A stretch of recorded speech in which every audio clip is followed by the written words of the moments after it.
The topic of today is how does your fitness level, how does your workout routine impact your immunity? And like we've talked about in the previous workshops, is immunity is a multifactorial system. It's an immune system, not an immune item. So there are many things that impact how well your immune system works. One of them is how physically fit you are. And fitness not only plays into immunity in actual athletic ability, but the main impact fitness has on the body is oxygen levels and blood flow. Oxygen levels and blood flow. Your fitness level will determine your hormone cascades. So a lot of your body detecting the environment is dependent on your fitness. How strenuous of activity levels do you have every day? How fit are you? How capable are you of doing advanced movements, or are you more catered because of your environment, sitting and watching TV and driving everywhere, that you can only accomplish low-level physical activities? So the point of today is to look at yourself honestly and say, where am I at? Where do I need to be to increase my immune function, and how do I get there? And so I'm going to show you how to get there. But it looks like we have a pretty good split between beginner and intermediate, and then there's a few people that are feeling as though they are advanced. So that's phenomenal. The goal is every one of you can push up to the next level of that within the next 30 to 60 days. Your fitness level is constantly changing. It is dynamic. It never stays the same. Those of you that have been fit and are not fit now know exactly how easy it is to become not fit and how much commitment it takes to become fit. And so a lot of you have bad memories of hours at the gym and restrictive weight loss plans and ridiculous workouts that are hard to accomplish. So I'm here today to tell you that all of that stuff is unnecessary. You do not need a lot of time to get fit. You do not need a lot of equipment to get fit. All you need is a desire to do it and a little bit of coaching on what to do and how to do it. So the first thing I want to do is show you just how important your immune function is reliant on this. I want to show you how important fitness is to your immune function. So I'm going to quote some studies here that I've compiled for you. And for those of you that are interested in looking more into the research and looking at the studies, I've included the PDF with the Dropbox link, so you can actually look through all that, the sources where I'm getting this information. But what I'm showing you here is a chart that's showing upper respiratory tract infection risk on the left-hand side. And then on the bottom, it's showing you sedentary people versus moderate exercise people versus heavy exertion. So sedentary means you're working out one or less times per week. You're not very fit. Moderate is what we're going to discuss today. And then heavy exertion is more of a professional athlete, a marathon or ultra marathon runner, triathletes. There are people that excel doing these types of workouts. I'm not condemning them, but they need to be done properly with the right recovery, the right nutrition, the right spinal hygiene to make sure that you're recovering. So what you're seeing on the chart is sedentary people were used as the baseline. This is your average American. So their risk is demarcated as the zero line, the neutral. People that had moderate capability of exercise or moderate exercise habits cut their risk of upper respiratory tract infections by 40 to 50%. And the people that did heavy exertion, extreme workouts, actually saw an increase 2 to 6-fold in upper respiratory tract infections. Now, does this mean exercise is bad for you? No. What it means is too little exercise puts you at a 40 to 50% increased risk, and too much exercise or exercise done the wrong way without proper recovery puts you at a 2 to 6-fold risk of getting sick. Pretty unbelievable. So I'm going to show you today, how do we accomplish that moderate amount to capture the immune benefits of exercise? This is another chart I want to show you here. So this one is showing on the left-hand side of the chart, you're seeing upper respiratory tract infection days. How many days did somebody take to fight off an upper respiratory tract infection versus their fitness, how they perceive their fitness? So this is me asking you, how fit are you? And you say, I'm really fit. That's the group in the light blue. The middle group, so they broke them into 3 groups. The middle group's like, I'm pretty fit. And then the one over here in the dark blue on the far left that says 8.2 above it, those are the people that say, I am not fit. I'm not in shape. So we're seeing that a 46% reduction, 3.5, almost 4 days, somebody who perceives themselves as fit, which means they're doing things in their life to get fit. They spend 4 days less sick than somebody who's not fit. And then on the right-hand side of this chart, you're going to see days versus exercise. So this is how many days did they actually work out. So the far right, the 4.9 number, those people worked out 5 days a week. The middle third is a group that was 2 to 3. And then again, the sedentary group is the dark blue with the 8.6 above it. These people worked out 1 or less days per week, sedentary. So again, we're seeing upper respiratory tract infections lasted longer in people that were less fit and less exercise. So too little exercise, more sickness. The evidence is very clear. The evidence is very clear. We need to be working out. The number of days with an upper respiratory tract infection was 43% lower in subjects engaging in an average of 5 days or more exercise, 5 days or more exercise per week. Several epidemiological studies suggest that regular physical activity is associated with decreased mortality, death, and occurrence of influenza or pneumonia. So you can decrease your influenza, the flu, and pneumonia complications by regular physical activity. Amazing.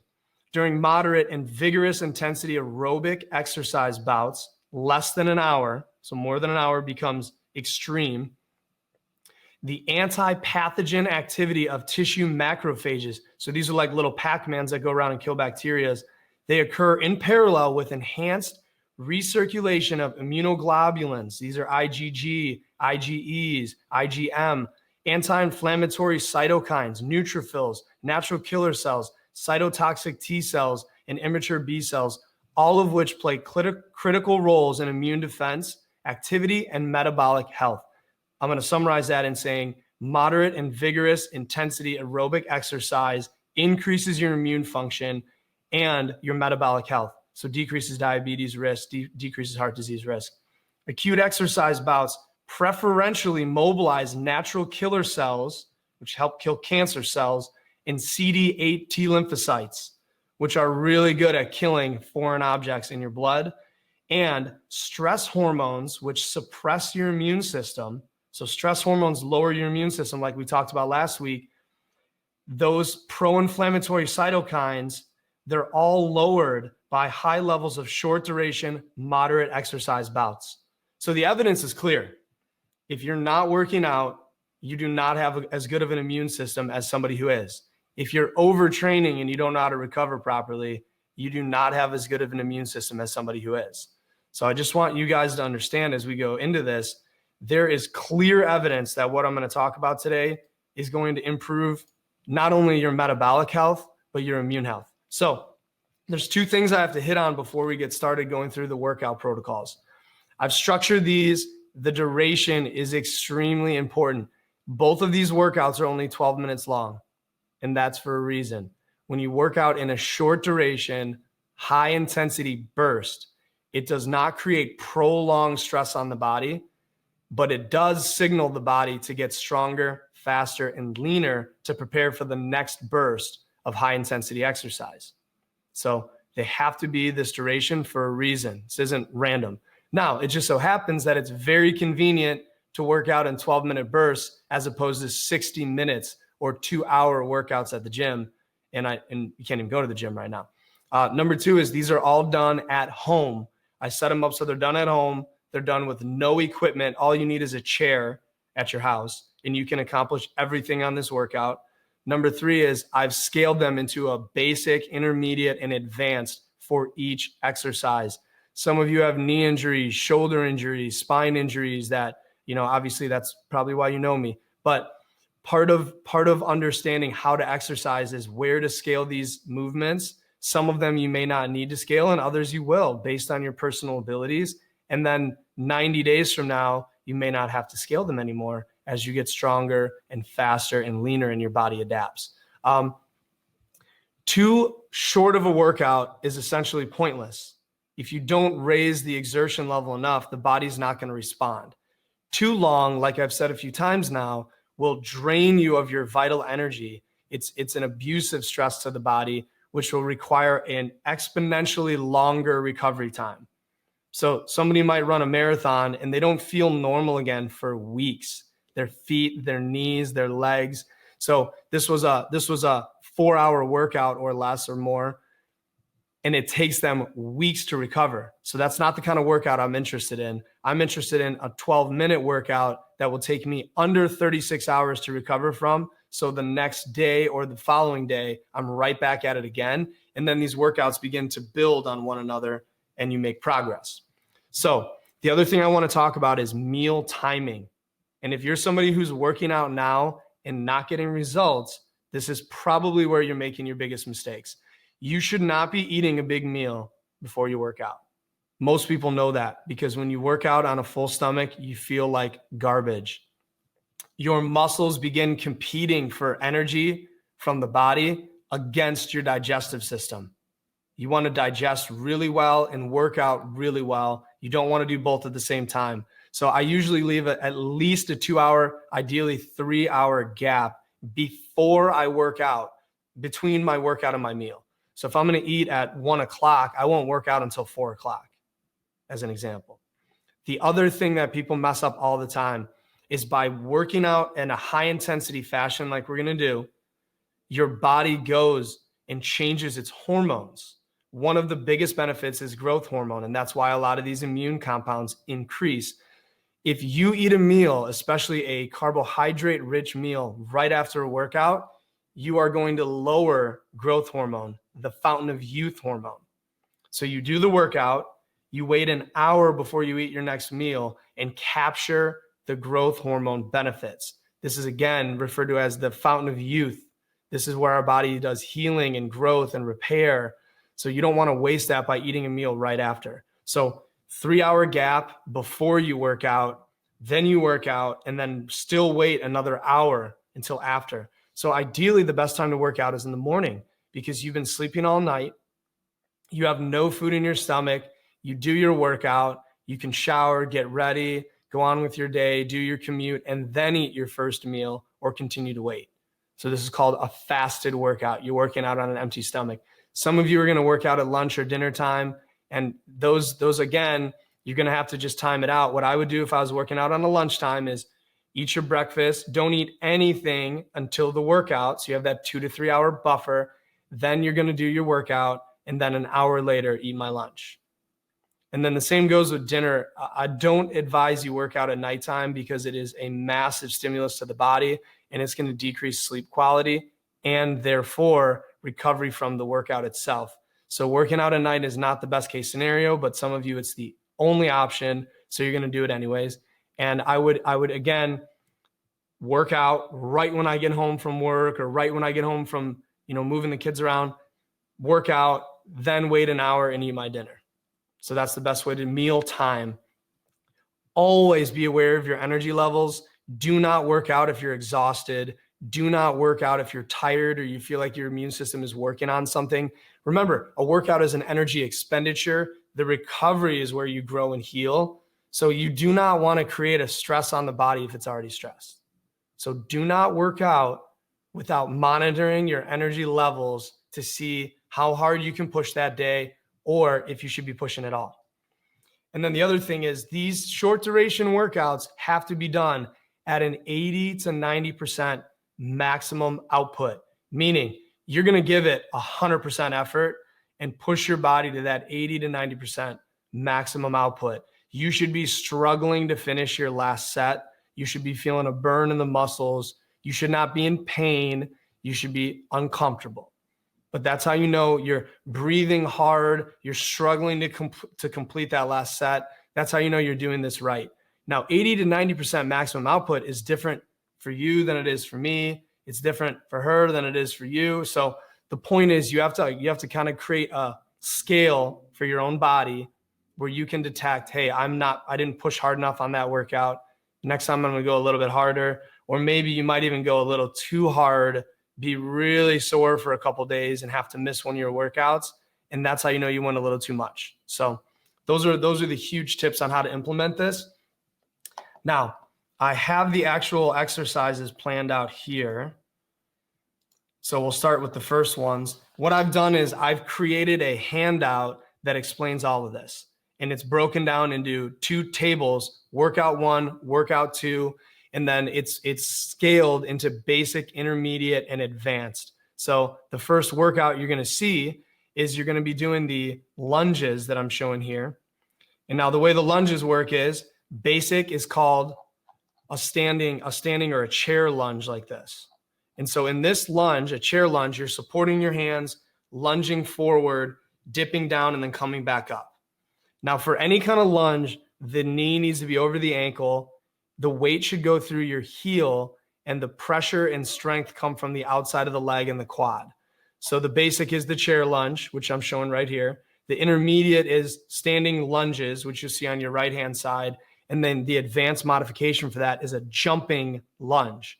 So you're literally going to jump and push off and then land back in the lunge. Jump and then push off and then land back in the lunge.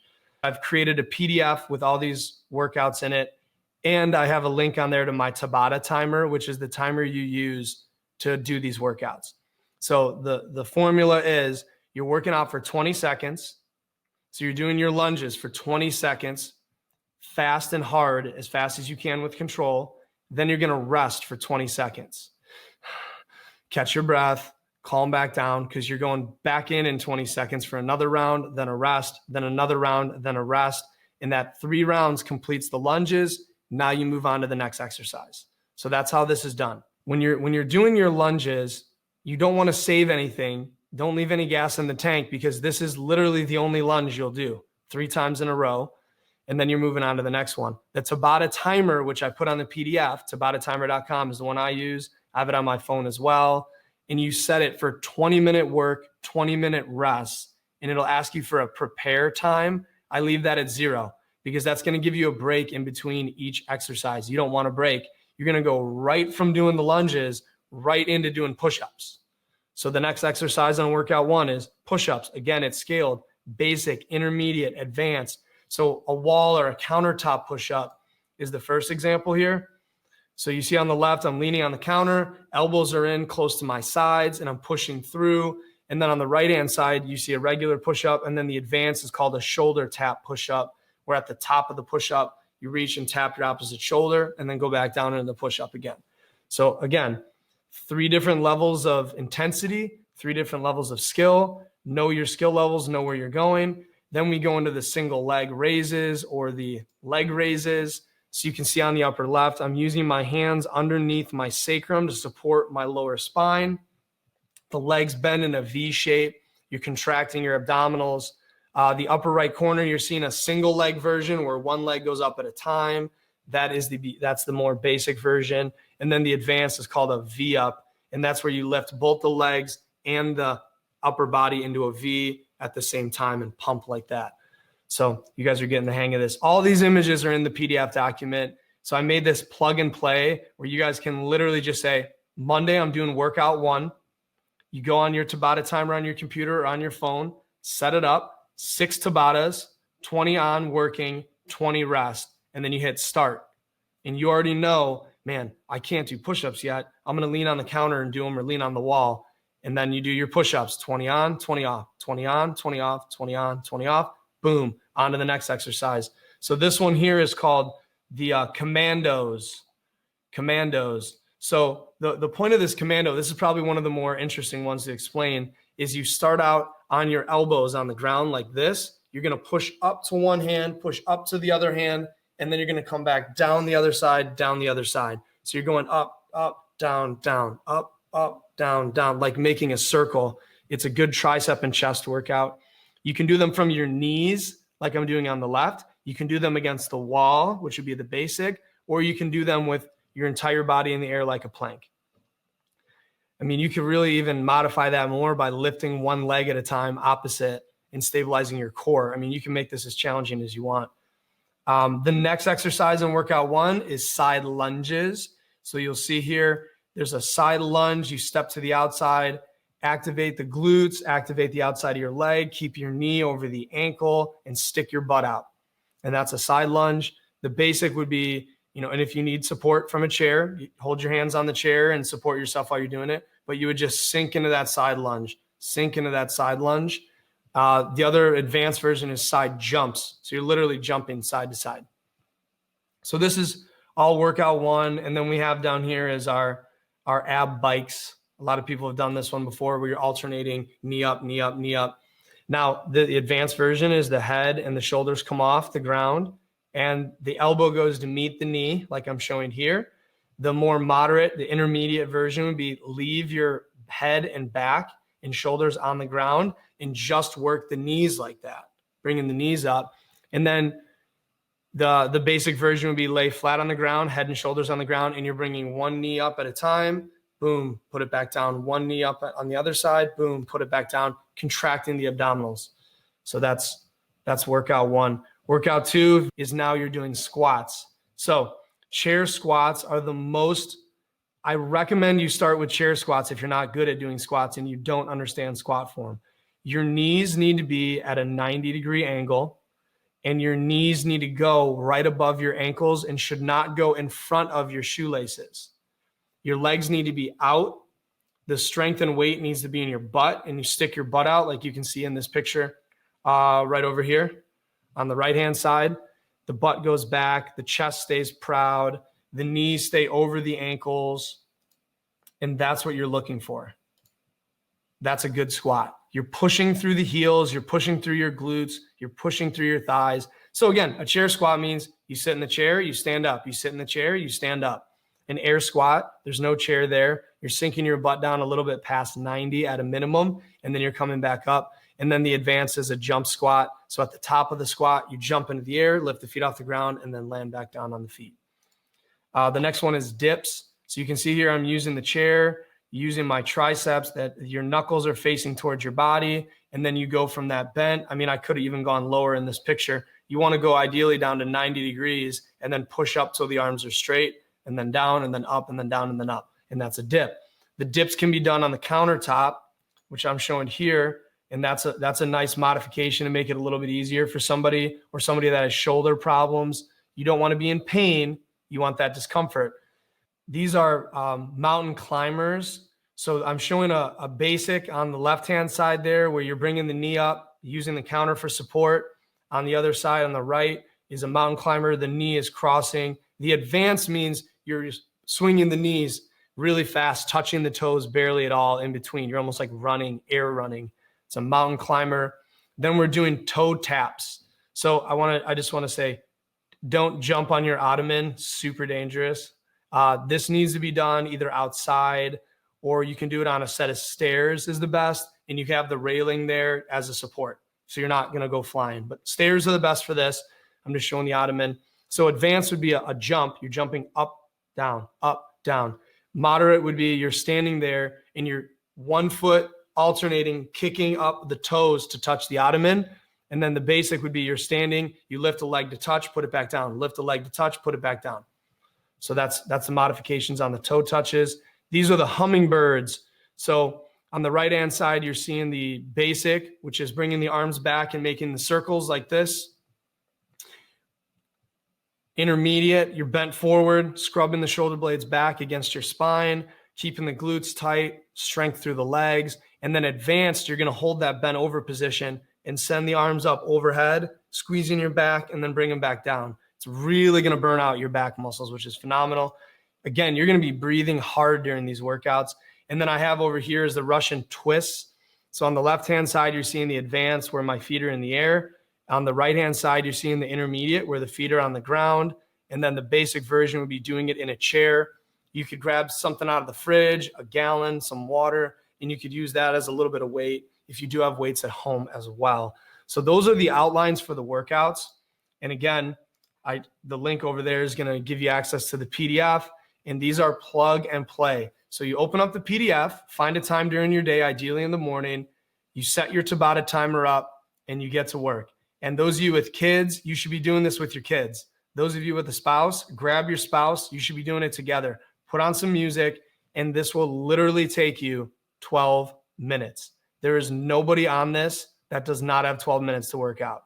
There's nobody on here. So my advice is start the habit immediately today while you have the fuel behind it that your immune system will literally magnify after doing these workouts. Your body fat will start going down. Your odds of metabolic issues and cancer decrease, which we didn't go through today. But when the immune system increases, good things happen. So get started on these. Email me questions. Let me know how you guys are doing on these. I would also love to hear updates on the changes you've experienced by starting to do these workouts, sleep quality, weight loss, mental clarity. One of the best things I heard from the last mindset webinar is I had somebody literally tell me she's been doing the gratitude every single day and goes to bed with a smile on her face. Now, she's never done that before. So she's literally experiencing the same life as she was before. Nothing changed other than her outlook. So I'm super excited that we're doing this. And I'm glad everyone's actually putting this stuff to work because it's working. People are getting healthier. People are getting stronger. People are taking advantage of this time instead of letting it make them weak. So I'll see everybody next week. I'm going over detoxification protocols and toxic red flags that are in your environment that cause you to be sick slowly over time. Most of you don't even know about it.